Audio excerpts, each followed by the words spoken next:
G'day, Steve Morgan, ABT, and we have just finished the 2025 Zerek BARRA Series all-nighter at Peter Faust Dam, sponsored by Humminbird. And this is a bit of deja vu, I think. How many trophies have you guys got, Team Samaki, from Peter Faust Dam? Josh, you've got a fair collection now. Yeah, we've been lucky enough to get 3 so far. So 3 out of 4 years. So. Yeah, but wait a sec, you got an extra run with Muzz as well, didn't you? Yeah, so this is the 5th year I've won a tournament here now, Nice. which is crazy, in a row, year after year. But this place has treated me pretty well and can't complain. So. And Josh, this isn't the first time someone's brought in an American import to win a tournament here, mate. It happened about 3 times last year. Yeah, I learned off Timmy and he brought in Wheeler, so I thought, I'll just fly in wood. Give and wood. mate, it worked. Well, let's have a look at it. It was a very fishy night on Faust. At the moment, how many 90 to 95s are in this joint? They're everywhere, aren't they? So many times we thought we had an upgrade and it was 95 or 96. There's so many mid-sized 90s. Yep. And they pull hard. They're healthy and young and good. They fight harder than like the 102s, 103s. But yeah, there's a lot. You caught 5 fish for 72.03 kilos. That consisted of a 107, 106, 104, 103 and 102.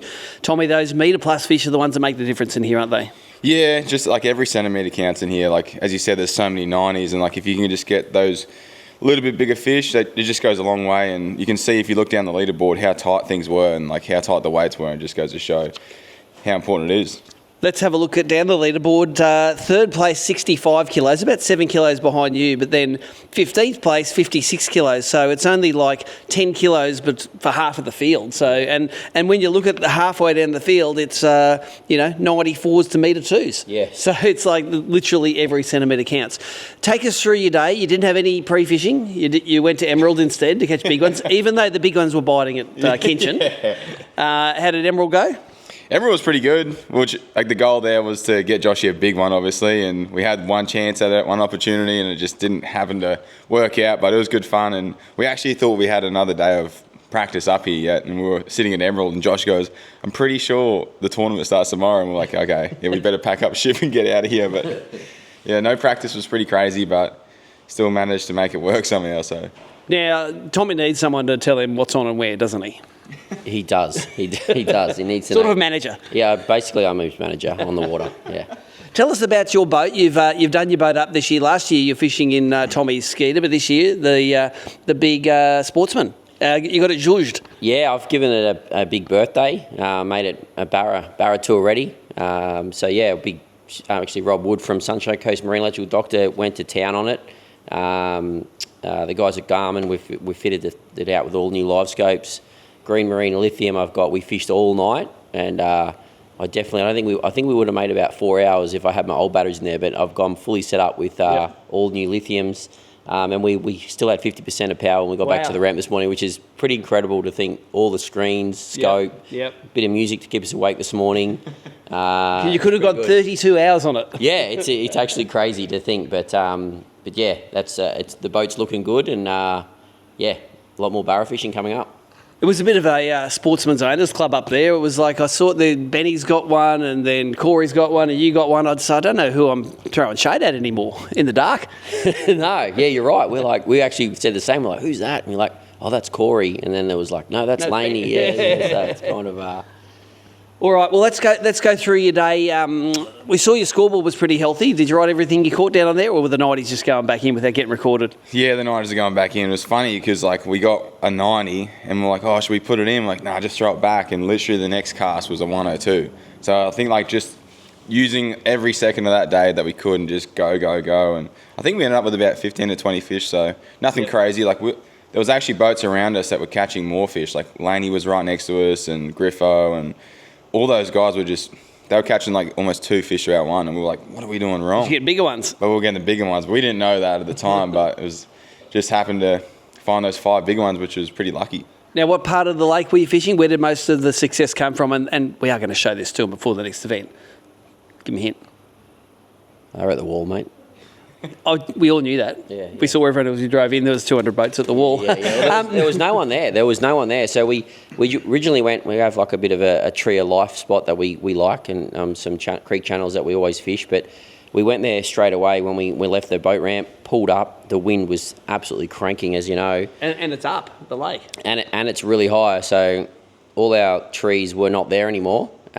We hooked 2 fish straight up, but pulled hooks on it straight away, just trying to manoeuvre the boat around in the wind. So we made the call to push back and fish the edge, and we got there, and yeah, we just thought we'd get out of the wind to wait for it to die down, and our plan was to go back. Yep. But we kind of pulled up and got stuck into them straight away. Yeah, and find it hard to leave afterwards. Yeah, it was very hard. We just basically worked that edge, just trying to upgrade. Tell us about the tackle. I know you've got a couple of different baits tied on here. You've got a Samaki Reddick there. I know that fella well. And Dr. Shad. Dr. Shad there. So they're 2 of their own baits as you've designed. Tommy, take us through your jerkbaiting outfit. And which was the more effective outfit over the 2 off the night? Well, it was kind of crazy. Like, it just depended on the fish's mood. Like, you'd catch a couple and then they'd shut down, and you'd throw another bait at them, and it was either a sinking presentation or that one there. And there's actually, I don't know if I'm supposed to talk about this one, but we've got a prototype coming out shortly, and it was an absolute killer out there. Yep. And like, you'd see the fish up high. Obviously, the Reddick was awesome as usual, but then going to that either the Dr. Shab, they wanted a bit of a paddle tail, or this other swim bait we got coming. Yep. And between those 2 and the Reddick, it was just like a killing sort of outfit. But sort of a bait for every mood of the fish. Yeah, and you know the Reddick pretty well as well, and the fact that you can leave it in front of the fish for so long is crucial. Go to it. And it's easy, like we can both put a cast in, wait for him to go, and go, okay. Josh usually goes on the outside for a backup cast if I miss it, and rip in. So it's definitely a good approach using the Reddick, especially in those windy conditions. If you can get it out there, the fish gets over to it.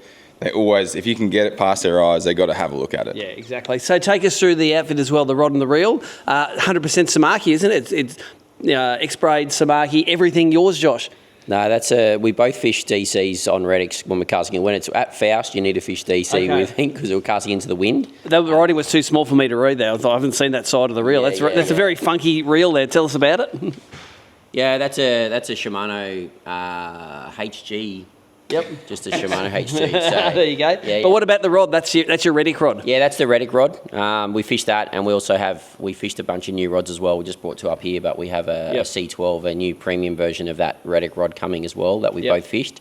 Which is what braid and leader on it? We fish X-braid upgrade P3. Yep. And we fished the brand new Titanite that we spoke about at. That's right. ABT. But yeah, that was flawless. We actually fished 60 pound the whole night, and we never got chewed off once. Nice. Yeah.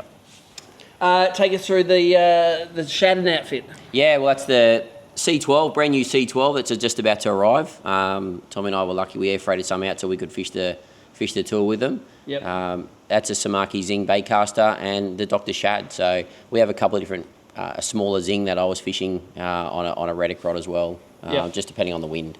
Must be satisfying to be able to win tournaments on virtually all your gear. Yeah, it's good. That's why we're here.